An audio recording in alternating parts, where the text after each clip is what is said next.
This is a story I wanted to deal with a little while ago, but, well, things happened and got in the way. But last February, a 37-year-old Ugandan woman was sentenced to 11 years in jail. She'd performed FGM on her 3-year-old daughter. Her partner, a Ghanaian, was acquitted, by the way. The child, we don't know, because of legal restrictions on naming these people, I don't know who this Ugandan woman is, or the name of the husband or the child. The child has been placed with another family, according to the authorities, whatever that means. It could be her relatives, or she could have been put out for adoption. We'll never know, I suppose. UK law has it that the penalty for FGM is a maximum of 14 years in jail, which is by British standards an extremely long sentence. And it's also a crime that's been on the books for an extremely long time, since 1985 in fact. But this is the first prosecution, or at least it's the first one resulting in a jail sentence. So, not knowing anything about the woman, I have to make guesses of what she is.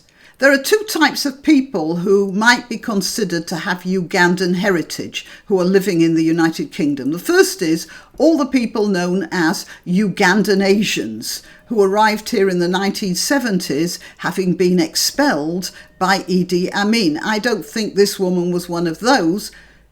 Well, first of all, because most of the Ugandan Asians were Gujarati Indians, that is Hindu, and FGM is not a Hindu practice. And secondly, the police, when they searched the property, found a lot of African black magic apparatus in the woman's home. And that sort of thing, of course, is an African practice rather than an Asian one.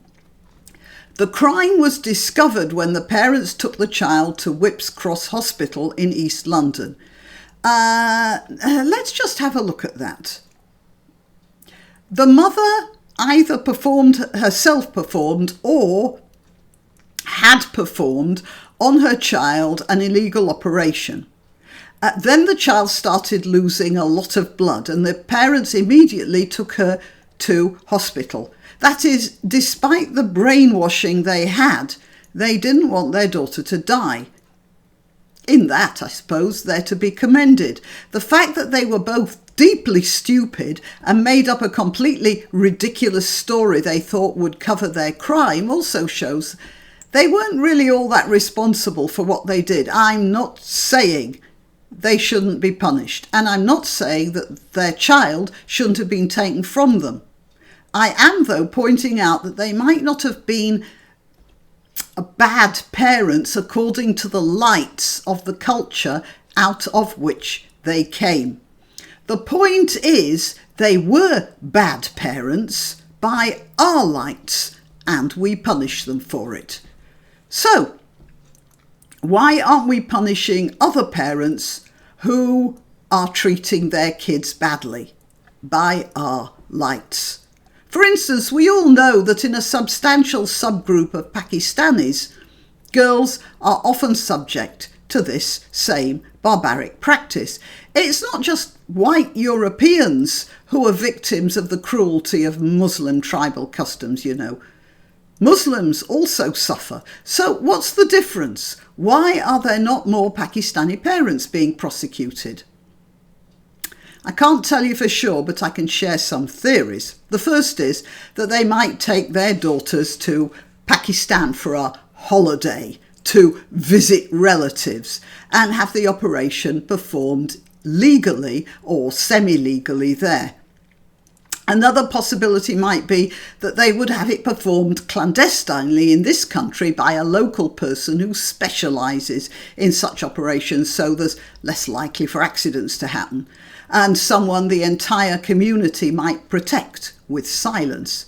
A third and, well, very unlikely, but not entirely impossible theory is that they would perform the mutilation themselves, but if they got into difficulty, a cooperative local doctor would either help out with the healing, or if a death happens, sign off a death certificate for natural causes.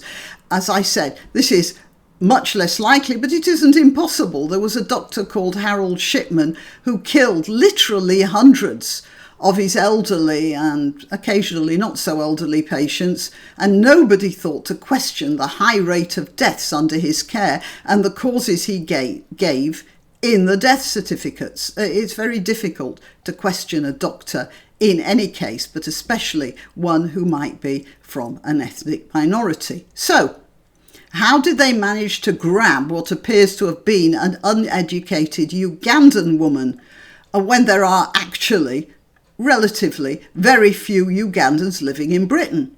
Well, not all, but quite a few Pakistani girls are mutilated and nothing happens. You can't say it's not obvious, because since 2015, midwives have been obliged to report cases of FGM that they see in their delivery rooms. And it's now 2019, and there's been only this one prosecution of a semi-literate Ugandan. So what's the difference? Can it be that no one expects the Ugandan community to get out on the streets and riot? Just asking. The one thing that any government is terrified of is civil disobedience, breakdown and riots. In 1985, in a council estate called Broadwater Farm, an area which had a very high population of Afro-Caribbean people, the police went into the house of a woman called Cynthia Jarrett. They intended to search the property following their arrest of Mrs. Jarrett's son. Mrs. Jarrett collapsed on the spot and subsequently died of heart failure. There are many different stories of how this happened, although I would suggest that perhaps her weight might have been a factor. Whatever, it was a death, and in this case the result was not just a grieving family, but a riot. And it wasn't just Afro-Caribbeans, I hasten to point out. There were also white residents of Broadwater Farm also unhappy about the behaviour of the police in that area. Anyway, there was a lot of confusion, some whipping up from an evil political opportunist called Bernie Grant. A policeman was killed by the mob, and then it died down when it started to rain. The point, though, was that the Afro-Caribbean population of Britain didn't riot in Manchester or Birmingham or Leeds or wherever. They didn't even riot in South London, even though there had been some trouble there and a riot a few weeks previously, again after a civilian had died as the result of police action. So we have riots which were sparked off by general discontent and the deaths of civilian women, but they were riots sparked off by deaths, and they were isolated in the area immediately surrounding those deaths. Now contrast that with what happened in 1988, 3 years later, with the publication of a book, specifically the Satanic Verses by Salman Rushdie. There were riots and demonstrations in every city in the United Kingdom, almost any place where there was a Pakistani community. Not only that, there were riots and demonstrations all over the world. And the murder of a translator in Japan.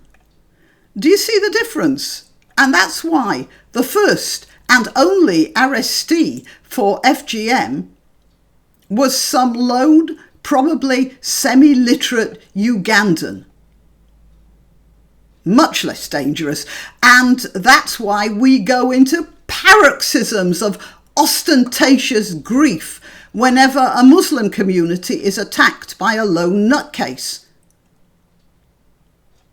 We've got to prevent those chain reactions, haven't we? And that's why we keep silent over the often state-sanctioned rape, murder, looting and abductions inflicted on Christian communities all across the Muslim world.